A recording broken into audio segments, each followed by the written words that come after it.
So good morning class. Today we are going to start with the lecture 3 of unit 2, and this lecture 3 is mainly concerned with the technical proposal, the various nuances of technical proposal, the different types of technical proposal, and then we'll move on to describe what are the keynote speakers, what is the significance of seminar and conference, and how to write seminar and conference.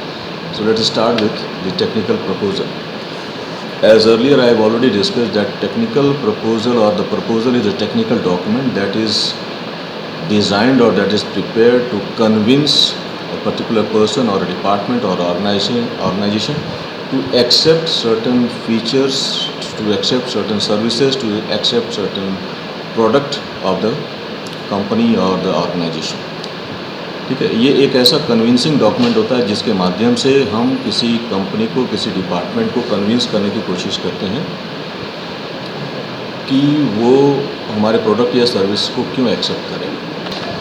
So technical proposal is a special type of analytical report design to get products, plans और projects accepted by other. इट इज़ a written offer to undertake a project for designing, creating something new, for changing or modifying the existing procedure, method, system, structure within a specified period of time. Proposal product के लिए भी हो सकता है, procedure हो सकता है कि हम आपके यहाँ जो बिज़नेस प्रोसेस है उसमें चेंज लाना चाहते हैं, उसमें इम्प्रूवमेंट करना चाहते हैं, तो आप हमारी सेवाएं ले सकते हैं. प्रपोजल हो सकता है कोई दो बिज़नेस आपस में मर्ज हो जाए, जैसे आपने देखा हुआ collaboration between company A and company B. ठीक है, so anything, proposal can be related to anything that is intended, जिसका पर्पस है कि कुछ उसमें नया लाएं, कुछ उसमें सुधार लाएं, कुछ उसमें डिफरेंस लाएं, ताकि effectiveness of that working is improve over a period of time. Now what is the importance of proposal, why proposal is being discuss, क्या पर्पस होता है उसका, क्या इम्पोर्टेंस है. तो proposal is a persuasive presentation for the conditions of something. किसी भी condition से रिलेटेड ये एक कन्विंसिंग प्रेजेंटेशन है.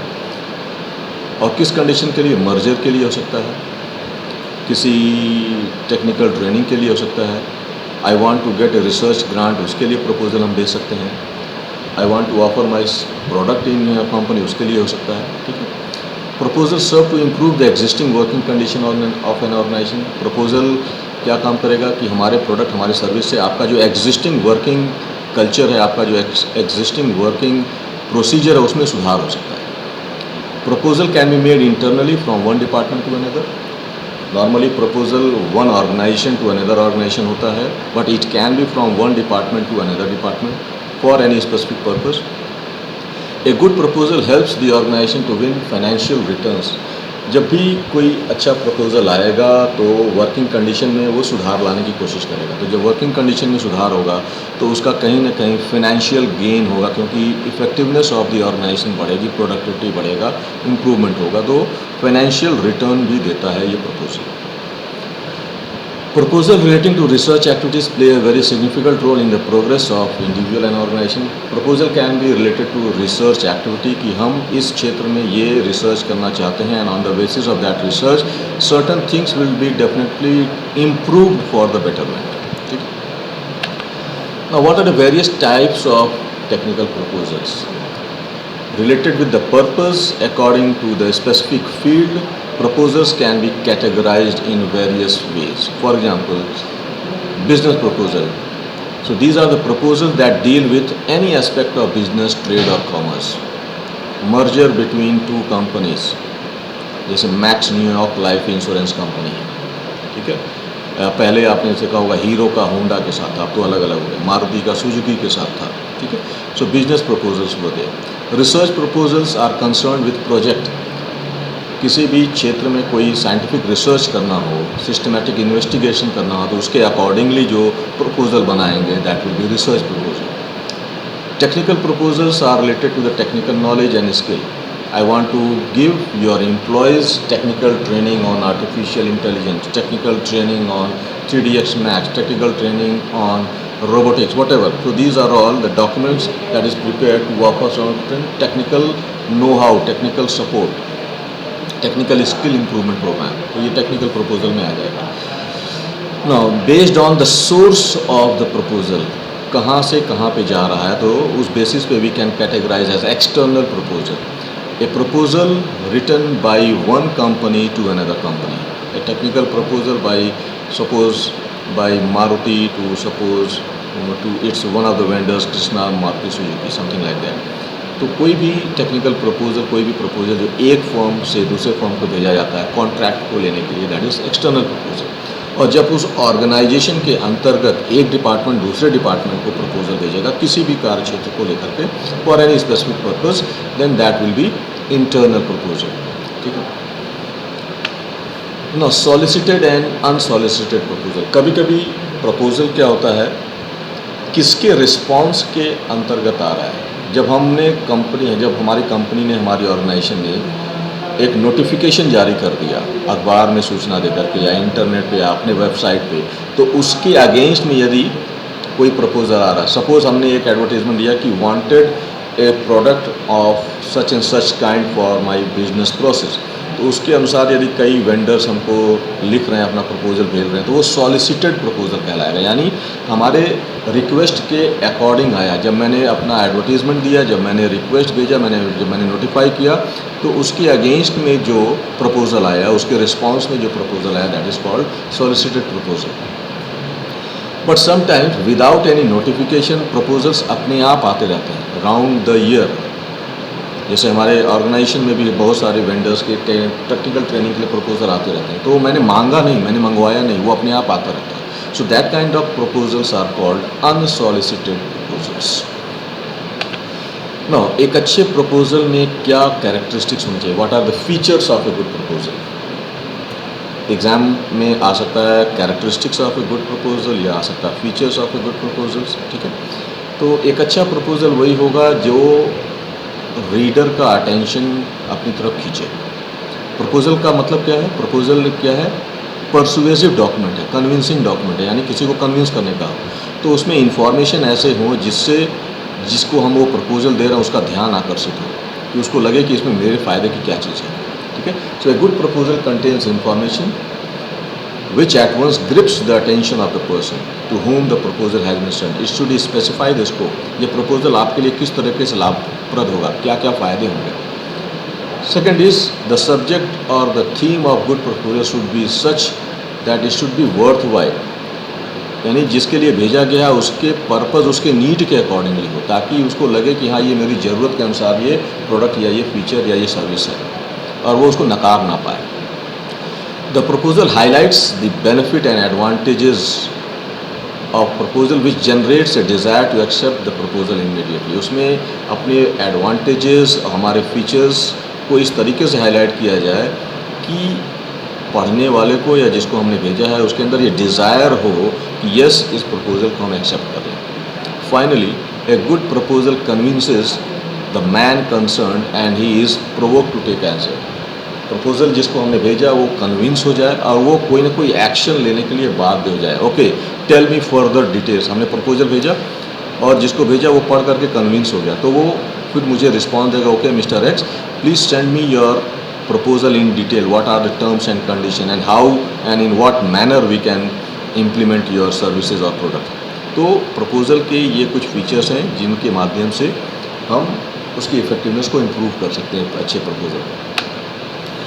अब जब हम प्रपोजल बनाते हैं तो उसमें क्या क्या सेगमेंट्स होते हैं, उसमें कितने पार्ट्स होते हैं, उसका स्ट्रक्चर कैसा होता है। सो स्ट्रक्चर या पार्ट और format of proposal will be discussing. So we were discussing structure क्या होता है या फॉर्मेट क्या होगा प्रपोजल का। तो एक प्रपोजल में मेनली 4 सेगमेंट्स होते हैं, 4 हिस्सों में डिवाइडेड होता है।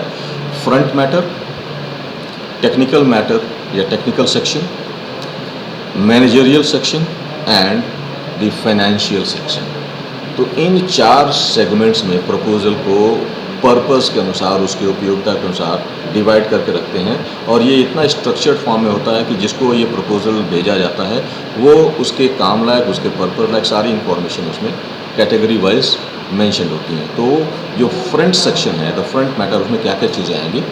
इन the front section there is a cover page और द टाइटल पेज, जिसमें हम अपने प्रपोजल का title, a proposal to implement such and such services in your organization, ठीक है। और उसमें जिसके लिए वो प्रपोजल होता है उसका नाम, भेजने वाले का नाम मेंशन होता है। Table of contents, front matter में टेबल ऑफ कंटेंट्स में क्या होगा कि हमारा किस पेज पे क्या चीज़ मेंशन है, ठीक है। Executive summary and abstract, main मुद्दे पे आने से पहले एग्जीक्यूटिव समरी या एब्स्ट्रैक्ट इसलिए लिखा जाता है कि ये प्रपोजल किस चीज़ के बारे में है, किस प्रोडक्ट या किस सर्विसेज के बारे में है और इसके क्या बेनिफिट्स और क्या फीचर्स हैं। तो ये हमारा फ्रंट सेक्शन में आता है। And finally in the front section as I told you कि एब्स्ट्रैक्ट या समरी होता है, जिसमें हम लोग ये बताते हैं, it's kind of preview of the proposal. इसको पढ़ करके the reader will be able to know कि what this proposal is all about, और उस प्रपोजल के जो मेन ऑब्जेक्टिव्स हैं, प्रोसीजर्स हैं और क्या आउटकम होने वाला है उस प्रपोजल का, वो उसमें हम लोग मेंशन करते हैं, ठीक है। Then comes the technical section. In this section there is a statement of the problem, means what this proposal is intended to do. इस प्रपोजल को एक्सेप्ट करने के बाद आपके ऑर्गेनाइजेशन में किस तरह का प्रोसीजरल चेंज या किस तरह के प्रॉब्लम को ये रिजॉल्व करेगा, ठीक है। Then it also mention the purpose and the purpose should be clearly mentioned, ठीक है। Then comes the technical plan. Technical section में टेक्निकल प्लान आएगा कि इस प्रपोजल को कैसे और कब और कितने रिसोर्सेज के साथ इम्प्लीमेंट करेंगे। This section tries to answer the following questions: what is the solution of the problem and what can this solution be implemented. क्या ये सोल्यूशन आपके ऑर्गेनाइजेशन में इम्प्लीमेंट हो सकता है, और यदि हो सकता है तो किस तरीके से हो सकता है। Should the solution be implemented, कि इस सोल्यूशन को इम्प्लीमेंट करने का क्या औचित्य है, करना चाहिए या नहीं करना चाहिए। व्हाट आर द लिमिटेशंस और restrictions over which the proposal has the control.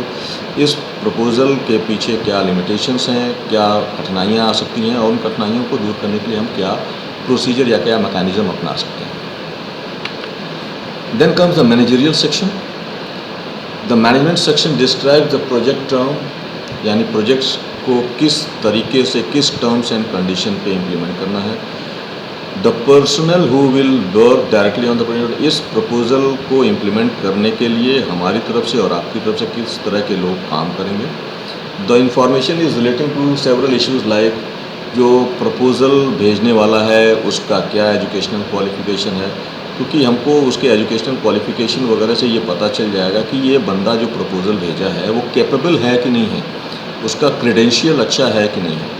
So his professional achievement, वो किन किन, जैसे जो प्रपोजल आता है वो बताते हैं कि हमने फला इंस्टीट्यूट्स में भी ये ट्रेनिंग कराई हुई है, हमने 10 इंस्टीट्यूट्स में ट्रेनिंग कराई हुई है और उनका ये हमारे पास रिकमेंडेशन लेटर भी है। तो उसके क्रेडेंशियल को पढ़ करके हमको लग जाता कि हाँ ये भरोसे वाला प्रपोजल है, ये आदमी भरोसे वाला है और ये हमारे यहाँ जो रिक्वायर्ड चेंजेस है वो इम्प्लीमेंट करा सकता होगा।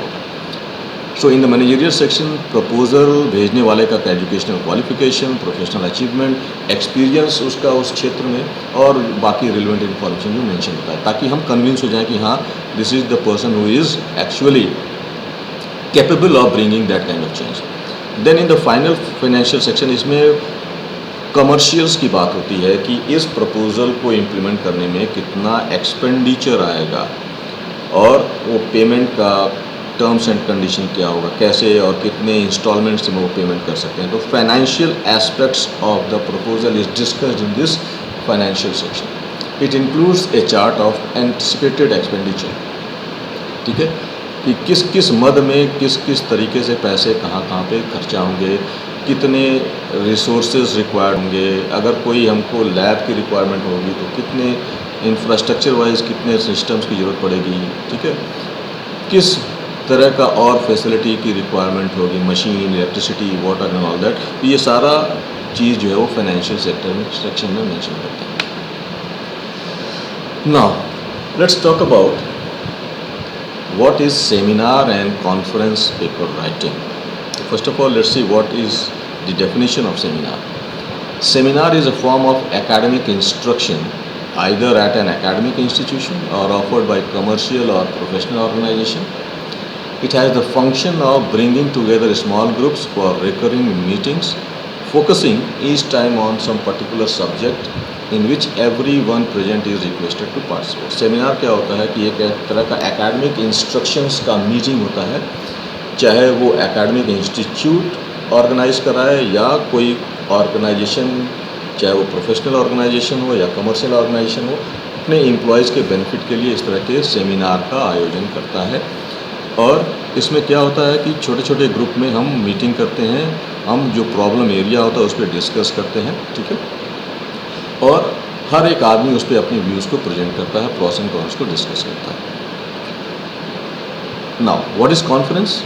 Conference is a meeting of persons to discuss and analyze a topic or issue and also for the problem solving of the issue at hand.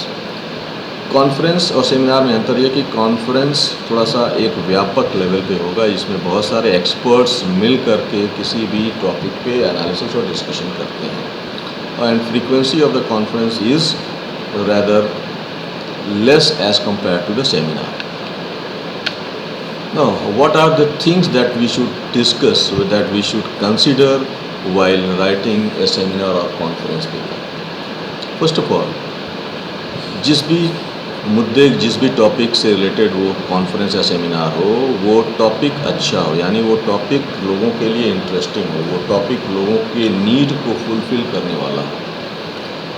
Second thing that we should consider is know your audience. हमेशा हमने ये बात बोली है कि जिसके लिए ये कॉन्फ्रेंस, जिसके लिए ये सेमिनार हो रहा है, जो ऑडियंस है वो ऑडियंस कैसी है, उसका एजुकेशनल बैकग्राउंड क्या है, उसकी नीड क्या है, उसके अकॉर्डिंगली हम अपने कॉन्फ्रेंस टॉपिक को कस्टमाइज़ करेंगे ताकि वो उसके नीड के अनुसार हो, तभी उसमें इंटरेस्ट आएगा।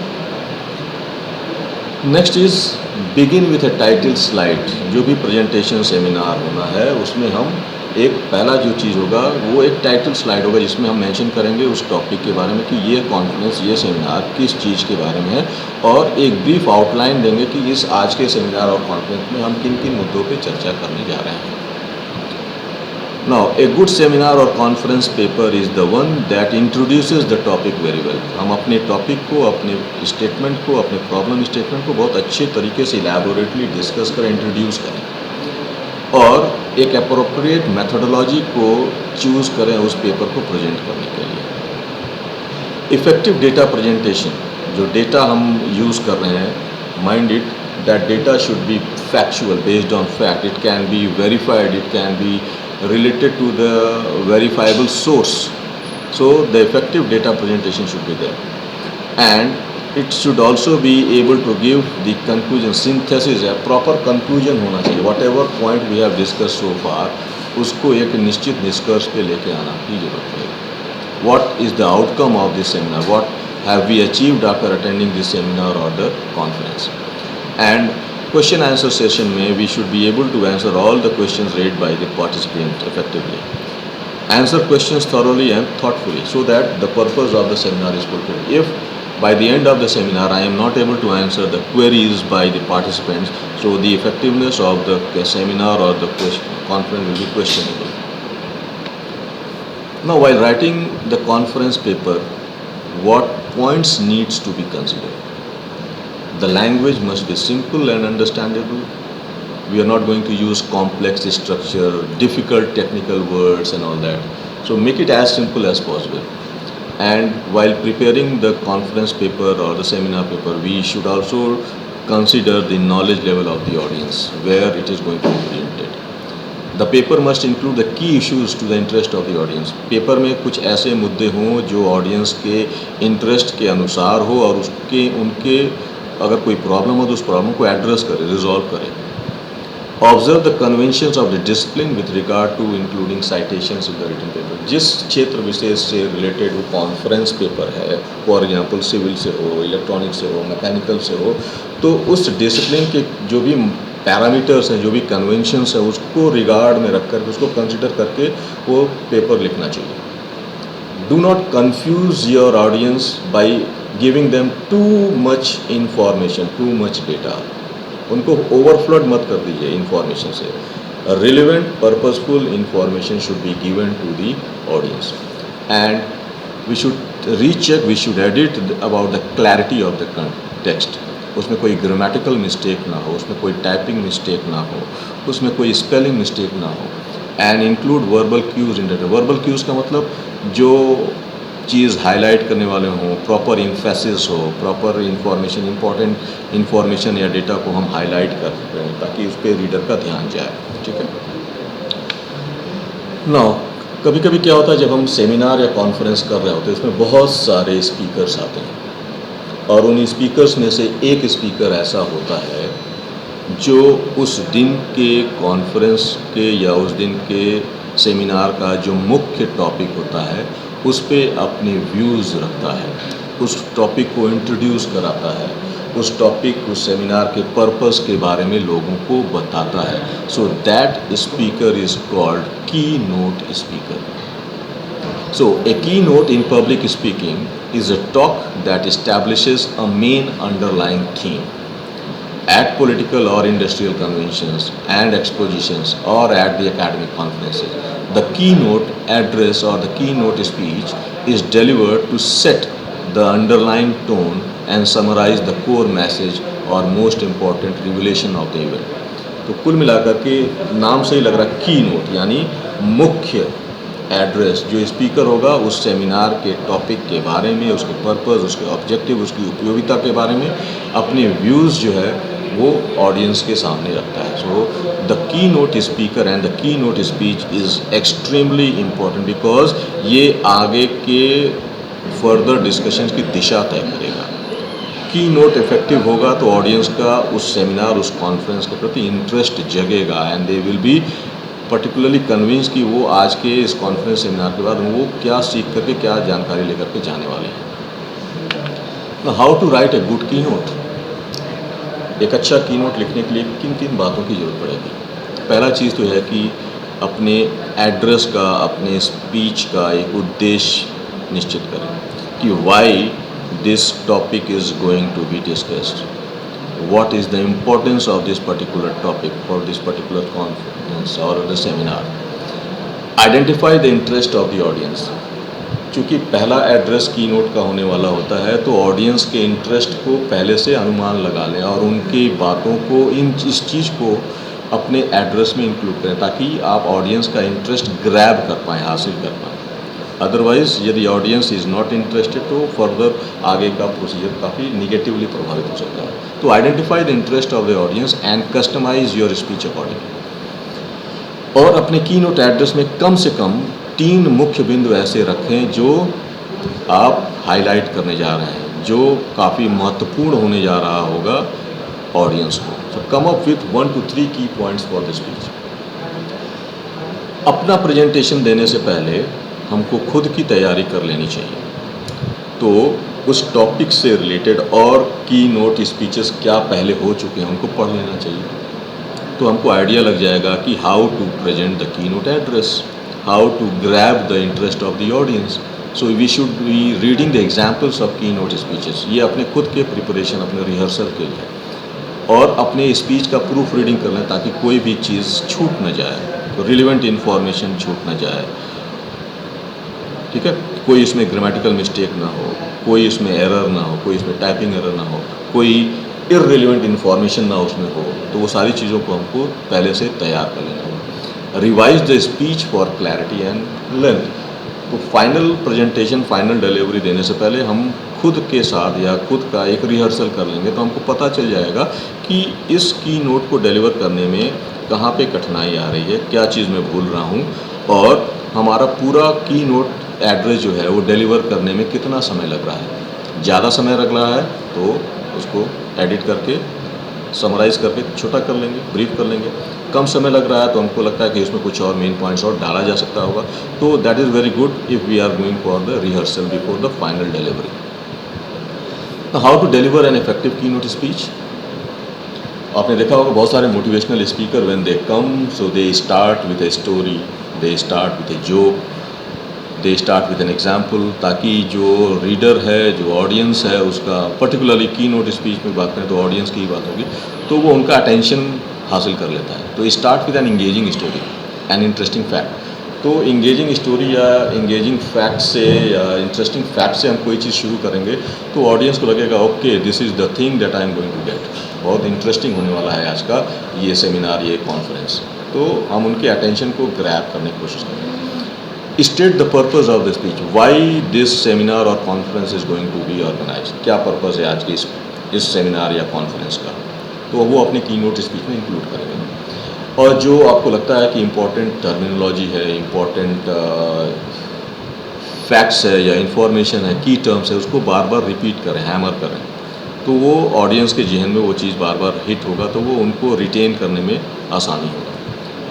Right the speech in your natural tone. हमारा जो अपना नेचुरल वे ऑफ स्पीकिंग है, हमारा अपना नेचुरल वे ऑफ लैंग्वेज है, तो वो हम अपने अनुसार किसी और के स्पीच को कॉपी करके ना बताए तो वो आपका इनएनिमेटेड लगेगा, वो थोड़ा सा अननेचुरल लगेगा। तो हमारा अपना जो नेचुरल टोन है, उस टोन, उस स्पीड, उस प्रोनाउंसिएशन के अकॉर्डिंग अपने स्पीच को प्रिपेयर करें। और जब अपना मेरा की नोट स्पीच हमने दिया, डिलीवर कर दिया, और जब अंत में आते हैं टुवर्ड्स द एंड, हम क्या करें, उसको समराइज़ करें और कुछ ऐसा करें कि जो ऑडियंस है वो हमारे उस की नोट सुनने के बाद कोई एक्शन लेने के लिए, कोई कोर्स ऑफ एक्शन लेने के लिए तत्पर हो जाए। ठीक है। And use humour to add levity engage and बीच बीच में हम कोई ना कोई एक इंटरेस्टिंग स्टोरी या कोई ह्यूमरस चीज़ बता करके ऑडियंस के अटेंशन को डेविएट होने से रोक सकें, उनका इंटरेस्ट पकड़ हमारे इस प्रेजेंटेशन पे बना रहे। तो इन सारी चीज़ों का आपको अपने की नोट डिलीवरी में ध्यान देना पड़ेगा। So in the today's lecture we saw what is technical proposal, how many types of proposals are there, and what are the various structures of the technical proposal। 4 structures हमने पढ़े। Then we saw how to write a good technical proposal, and then what is seminar and conference, how to write a good seminar and conference paper, and what is keynote speech and how to prepare and deliver the keynote speech. So this was all about the Unit 2 Lecture 3. Thank you. Stay blessed.